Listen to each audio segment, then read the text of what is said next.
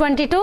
Here, dealing with our first function in this assembly, I cannot make any well considered pronouncement at this moment.